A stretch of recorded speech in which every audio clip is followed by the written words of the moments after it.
Today's daf yomi is Bava Metzia daf Peites, Bava Metzia 89. Daf yomi is dedicated for a Shemira for Am Yisrael, a Tzaf for the Shvuyim, Yeshua for the Chayalim. We're on 89a. 1, 2, 3, 4, 5, 6 lines from the top.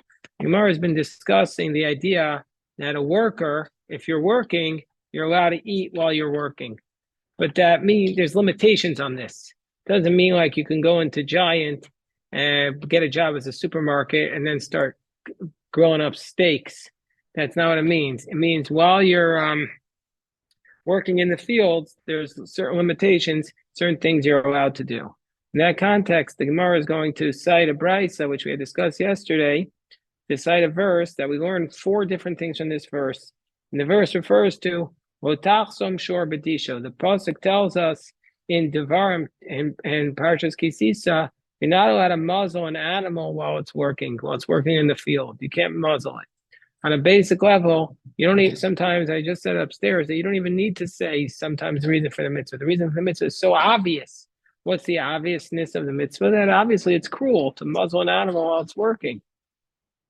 So we say here 6 lines from the top, Votachsom Shor Bedisho. Tan Rabbanan, Dayish, that you're not allowed to muzzle the animal while it's working in the field. But Dayish refers to a very specific thing. Here, Aniv, if you look over there, keep going to the right, stop, right there. It's a Gemara. Take both of those Gemaras. Thank you, Niv. So just like Dayish refers to, what's the Dayish? Dayish is where you take, put it for you when you sit down. Just like Dayish refers to the part of the berry, the wheat berry, or the berry where you separate the berry from the shell around it. You know what happens if you don't separate the berry from the shell around it? What's that part of the berry called? Does anybody know? The bran. Bill knows. That's the bran. So then you get that's called the bran. The bran lowers your cholesterol. But so dayish, ma dayish miyuchad. So just like the dayish, show. Just like the dayish is special, that its character traits are davar shegidule karka, upo ochabo. Just like it's something that grows from the ground, and the worker is allowed to eat from it while he's in the process of harvesting it. So too, yatsa choev hamachabetz v'magabein. But if the worker is milking the cow or making cheese, she'ein gedulei karka ve'ein poa ochobo. So those are the items that the worker cannot eat while he's making it. What are those things that the worker cannot eat? The worker cannot eat from the milk he's making. He can't drink the milk while he's making the milk. But what he can do is he can eat the crops that he's harvesting. So if you're hired to work in the farm and to milk the cow, then you're not allowed to drink the milk. But you are allowed to eat the grain that you're harvesting while you're harvesting, or the fruit that you're picking.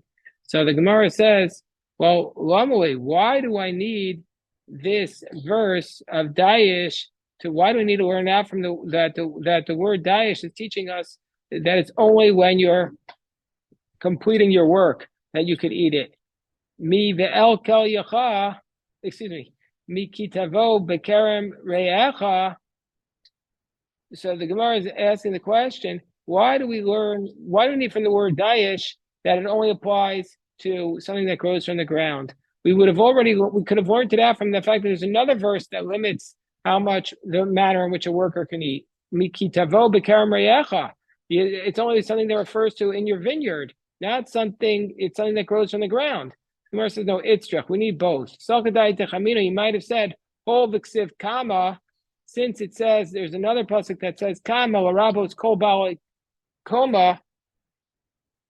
So therefore, since we have a pasuk that says, kama, which we had said to teach us that anything that grows from a tree, larabos nami midi delav kidui karkaninu. So I might have thought that the pasuk of ki tavo b'kerem re'echa is coming to include everything. Kamash Milan. So Dayish says no, it's only those things that grow from the ground. So again, we have one brisa. We're going to say four brises on this page. Now, what do we do with the verse that says you're not allowed to muzzle or tafsam shor b'disho? The first is that it's to teach us that you're not allowed to, that it only applies to something that grows from the ground. But if it's not something that grows from the ground, you're not allowed to, the worker is not allowed to eat it. What's the second thing, the second brisa we're going to learn out? Tanya Idach, a second brisa, dayish. What ma dayish miyuchad davar shebeshas kamar malacha poel ochavo. So it says you're not to muzzle the animal while it's threshing, but we learn out from the dayish that just like the laws of dayish, it's something that takes place at the finishing process. What's the finishing process? That you separate the berry from the bran, from its shell. So just like that's something that at the conclusion of the work, the worker can eat from it. So to everything that when are you allowed to eat from this work? Only at the conclusion of the work. That's when you're allowed to eat from it. If you're doing the process while the work is ending. This comes to exclude a case where you're weeding out onions and garlic. So if you're weeding out the weeds around the onions and the garlic, that's not the finishing process of the product. And so therefore, since it's not the finishing process of the product, you're not allowed to eat it then. So the Gemara says, okay, but wait 1 second. Why do we need a verse to teach us that? Why don't we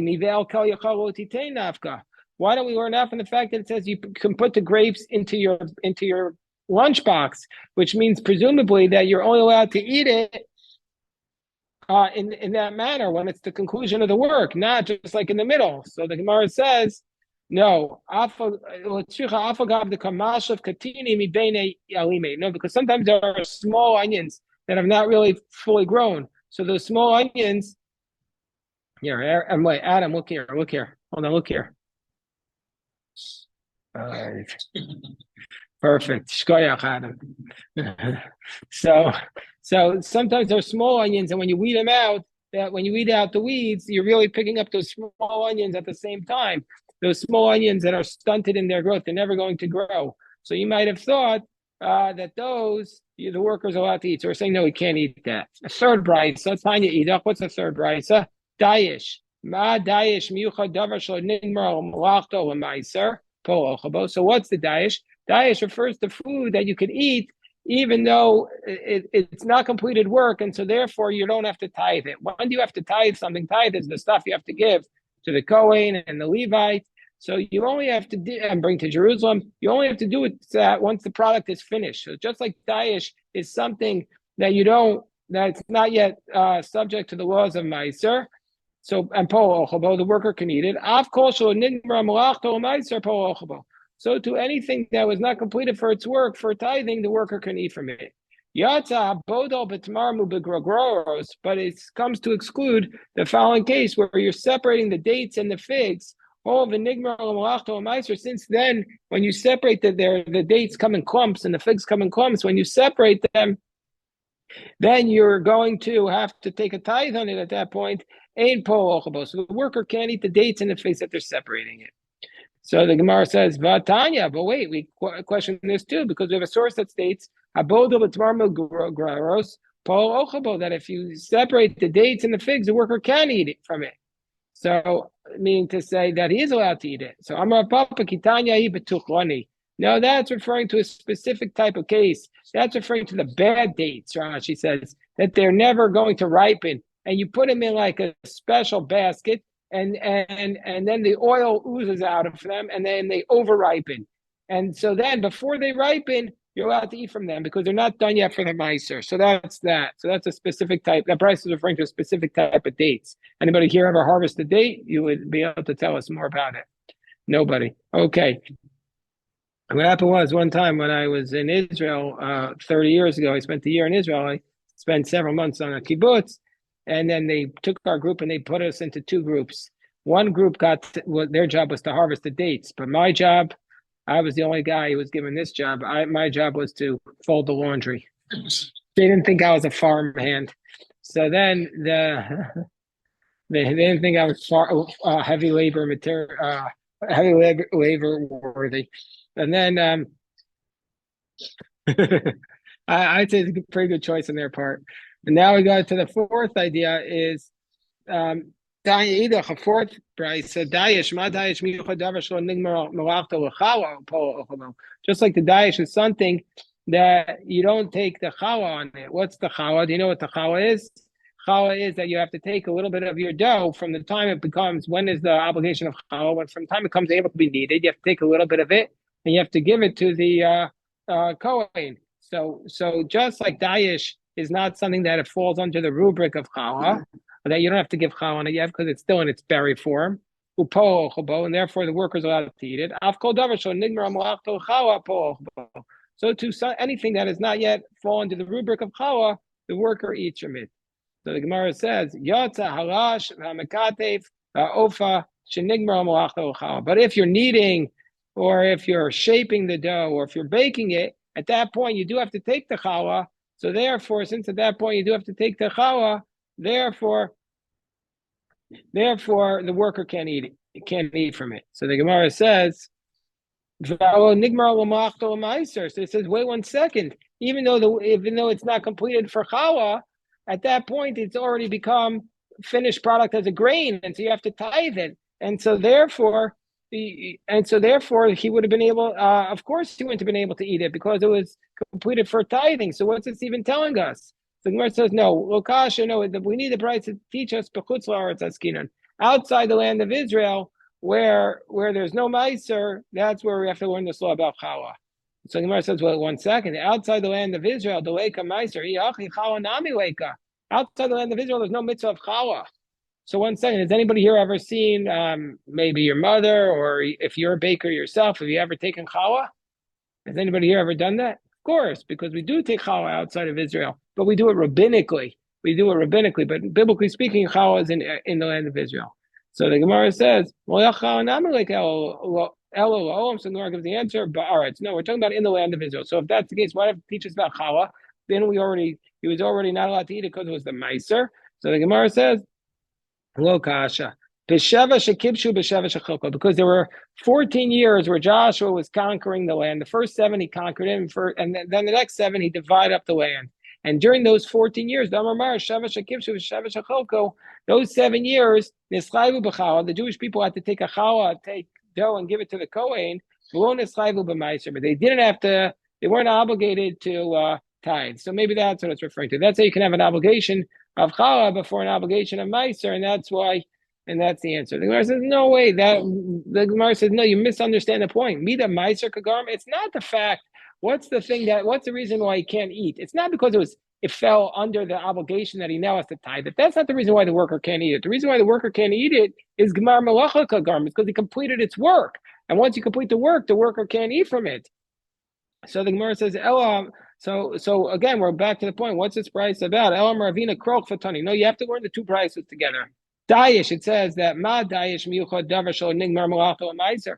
Just like dayish, that is when you're separating the bran from the berry, the bran from the grain from the berry. Just like that's something that was not yet done working.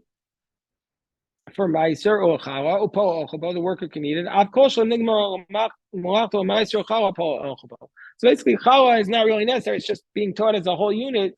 The paradigm is if something has not yet completed its work, then the worker can eat from it. So now the Gemara asks another question. This is now, the Gemara probably knew some of the boys here, because the Gemara's question is as follows. Ibrahilahu. By the way, I want to show everybody, we got a Geshma crowd on the Zoom today. Look at everybody on the Zoom, you see. We have a nice crowd on the Zoom. And now in person, we have a beautiful Geshma crowd, beautiful. I'm going to introduce, you got Aaron, Max, Asher, Micah, Greg, Moshe, Niv, Shia, and then we missed a few people. They left. I know where they went, but Bill's over there. I missed Bill. Oh, he was hiding behind Greg. Okay, so now we're up to the Gemara. Now asks a beautiful question, a Geshma question. So we say that the worker is allowed to eat from the grapes, but he's not allowed to dip the grapes in other food. We said earlier, he's not allowed to dip it in foods to make the grapes easier to digest, so that way he could eat more grapes, because that's to take advantage of the worker. Some people, this is like an old for a frat house party that they use little tricks to need probably, they have Greek life at Princeton. Yeah, they use at these parties on the college campuses, which you shouldn't go to. They do not the college. You could go to colleges, but don't go to these types of parties where they spend their time trying to figure out new ways to absorb more alcohol into their body. So they drink and they figure out new ways to do it. So now the Gemara asks the question. Okay, so we know that the worker can't dip the grapes into salt and eat it, but can he toast the toast the can he toast the berries and make toasted berries and then eat it? Basically, he's going to make them taste better. Or is that like the case of dipping a grape in salt, which you're not allowed to do because we don't want to basically make it easier to eat the grapes and then you're going to eat more. It's not fair to the owner. Oh, low. Or do we say no? It's different. You're not changing the food. You're just toasting it. So Tashma, let's try to answer this question. It says, Rashai Balabayas Ashkos Poem Yayin Kadesh Lo Yoku Anavim Harbe. The owner is allowed to give the workers wine. This way he's going to fill them up on wine, so then they're not going to eat his grapes, which he doesn't want to give them. And Rashai Poalin with Tavel Pitam Batzir Kadesh Yoku Anavim Harbe. And the workers are allowed to dip their bread in the brine so that they can eat more grapes. So they're allowed to dip their bread in the brine to eat more grapes. So we see from here that basically the idea is that the workers are allowed to do an action that will cause them to be able to eat more food. And so the same thing with the crops. They should be allowed. We're on top of 89b. With the crops, they should be allowed to singe or to toast toasted berries in order to be able to eat more of them. Where it says no. There's a fundamental difference. What's that? Maybe Asher, maybe tell. What's the difference between dipping the bread in brine to allow you to eat more berries and toasting the berry? It's a fundamental difference. One is something you're doing to yourself. You're allowed to do something to yourself. You're like basically allowed to, not eat for 2 days so that when you show up at the field to work, you're going to gorge yourself on the berries. That would be okay. But we're asking about are you allowed to fundamentally alter the food in order to eat more? By the way, this is a question. A lot of people here might get summer jobs where you work in a restaurant, and they say, okay, you can eat. We could eat while you're working, but what does that mean you can eat?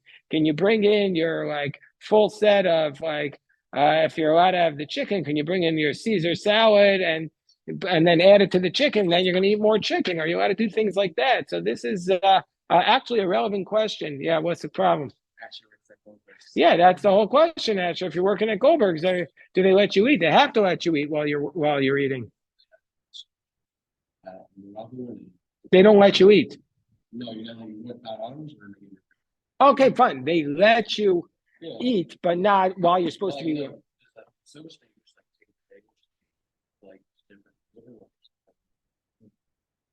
But as part of your working there, you're allowed to eat a bagel.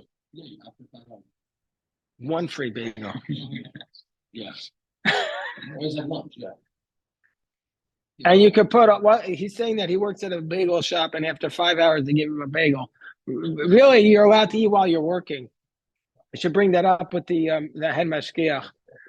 Okay, bring that up. Sign him this Gemara. Sign him the Gemara. You're allowed to eat while you're. I mean, it is bad form to have some guy munching on his bagel while the guy is saying, "Can you give me a dozen bagels?" You're like, "No." What? That's legitimate. Yeah, that's legitimate. I understand that. That's fine. I'm sympathetic to the owners, but you have a right to eat while you're working. So, but it doesn't mean that you can start bringing in your deep frying machine and start deep frying the bagels in front of everybody. That's not appropriate. So now the Gemara is trying to answer this question: are you allowed to toast the berries? So at the top of the row of the vineyards, there were these sweeter grapes, these geschmack grapes. So they were better than the grapes in the shade. So that didn't get as much sunlight. So the workers are allowed to eat those grapes. But it says explicitly you can't toast them. The Gemara says, no, the reason is not. This goes to your question, Asher. The reason is not that they're not allowed to toast them. No, we don't want the guys taking their time from their work and starting to toast their grapes. That's the thing. He's like, yeah, you can eat a bagel, but I don't want you eating the bagel while you're supposed to be working. Kikami Bayon. So the Gemara says what we're really asking about is not where we're going to say take a 20-minute break to toast your berry. Our question is, he brings his wife and his children to work with him in the field. They're not working; they're just watching. So there we wanted to ask the question: can he give his grapes to his wife and child to toast for him? So let's try and answer this question. Tashma, yahavev ba'or v'yochal, yichmor ba'adama v'yochal, yafrich agav yasel v'yochal. So you're not allowed to toast the berry in the fire and eat it, and you're not allowed to take your grains and bury them in the ground. They used to make it in the ground. The ground was so hot it could cook, I guess. Or you can't crush the berry on the rock and eat it. You're allowed to crush it in your fingers and eat it. We see here specifically it says you're not allowed to toast it. The Gemara says it's the same answer. There is again the same problem that you're going to stop working. And it's logical to say that that's the only reason why you can't do it. It's because it's where you're going to take off too much time. It's not about changing the food, but taking off too much time. Because if the problem was that you're making the fruit too sweet and then you're going to be able to eat more, by crushing it on a rock, you're not making it sweeter. I don't know their eating habits there. The Gemara says the Gemara says no. It's still, even when you crush it on the rock, it makes it a little sweeter. It gets a little sweeter. Okay, the Gemara is still trying to answer this question. Can you toast the berries? Tashma Poland shayu odrim etainim v'godrim v'tamarim ubodrim banavan umoskim v'zeisim harei olkum upeturim. Let's say you have these workers that they're harvesting their figs, their dates, their grapes, they're picking their olives. They're allowed to eat them and they're exempt. You're allowed to eat them and you're exempt. Shatorah zichta lahem, because the Torah gives them the right to eat it. So then the Brisa continues. Hold on one second.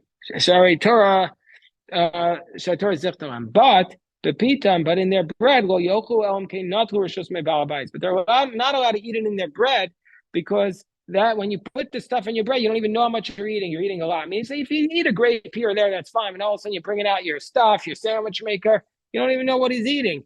And that you can't do unless he gets permission. And also, you're not allowed to dip the fruits in the salt and eat it. And the Gemara understands now that the reason is because as a result of dipping in the salt, you're going to eat a lot. So we see from here that he's not allowed to do anything to the fruits themselves in order to sweeten them. So the Gemara says, no, that obviously salt is something fundamentally different. That's that's like dipping the grapes in something. Of course, it's not going to be allowed. We want to know if you're allowed to just like cook the grape a little bit or cook the berry. So the Gemara says, okay, so the Gemara never answers that question. Since the Gemara never answers the question, we see from here you have to be strict about this, that you shouldn't be allowed to take the food. So then it becomes a question. Let's say you're at the bagel shop. Are you allowed to toast that bagel? Are you allowed to toast that bagel? The argument would, so you have to ask them permission. Do you mind? I'm sure they're going to say it's okay, but that's like a little bit of a question based upon this Gemara. But I'm sure they'll say it's okay. I'm sure maybe a bagel is different because the bagel is meant to be toasted. These berries they probably eat raw. Although I don't like to toast. I don't toast the bagels. If it's a fresh bagel, why would you toast it? Anyway, the Gemara says you're not allowed to take the berry and dip it in salt. Well, you're supposed to be melech v'yochel. Now dip the berry in salt. Veramino, but we have the contradictory brisa. What does the contradictory brisa say? Let's say you hire a worker to basically work under the olive tree. He's not allowed to eat the olives. He's not allowed to eat from there because it's not considered like the conclusion of the work. Let's say he hires him to pull off the berries from the grapes from the tree, or to harvest the olives, or to gather up the fruit from the tree. That's the conclusion of the work, and then he's allowed to eat it. And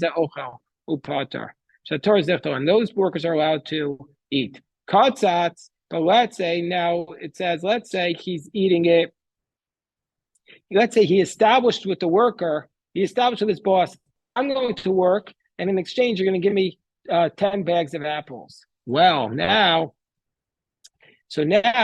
he's almost like a purchaser. A purchaser can't eat it without tithing first. So a worker is allowed to eat it without tithing, but a purchaser can't.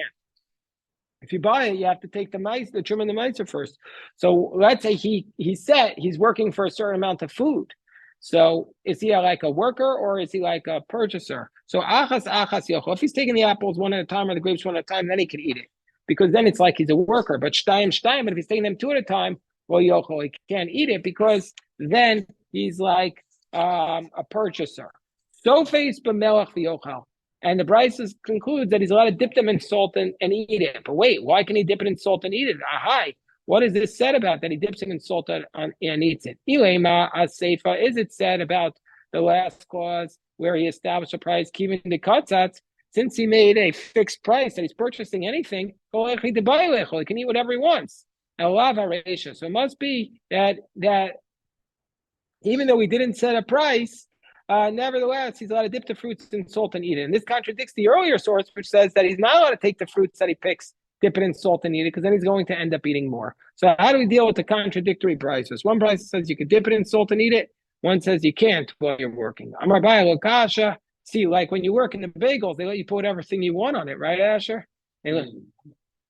No, I'm saying when you make when you're working in the bagel shop. Yeah, exactly. Even Novalox. Yeah, that again is Rabbi. So Rabbi says, "Lo kasha." How do we deal with this contradiction? Kam eretz, kam mechutz haaretz. So the brayso that says that you're not allowed to dip it in salt, that's talking about the land of Israel, because in the land of Israel, then the brayso that says that I do it is in the land of Israel, because there you're obligated in meiser, and so therefore it's like fixed. And so therefore, it's like you should be required to take meiser on it. Whereas outside the land of Israel, you're allowed to do it because there's no obligation. Ba'aretz, kava svita. In the land of Israel, when you dip the salt on it, it's considered like it's the conclusion of the work. And so therefore you have to tithe it. You can't just eat it. But chutz la'aretz lo kava svita. Outside the land of Israel, the salt, there's no obligation to tithe. So therefore, it's not considered like it's concluded. And so the Gemara says, you're saying that biblically speaking, in the land of Israel, the salt establishes it, and therefore you can't eat it at all. And then outside of Israel, it doesn't establish that you're completely allowed to eat it. It's extreme. It shouldn't be allowed. So you should have to tithe it even rabbinically outside of Israel. So therefore, Rava says, if it's just one, the distinction is between how many fruit are you salting. If it's just one fruit, it's not, then it doesn't establish it, so you can eat it. But if it's two fruits, then you have to take meiser first and kavas visa. You can't just put salt on two fruits without taking meiser. But katzatz, but if you establish a price, bein tzfas, bein lo tzfas, achas ochel. And if you establish the price, then whether or not you put salt on it, then if you take it one at a time, you can eat it. Shtayim will yochel. But two, you can't eat it because that's like you're a purchaser. Low katzatz, the low safas. Let's say you didn't set a price and you didn't for the fruits and you didn't add salt on it.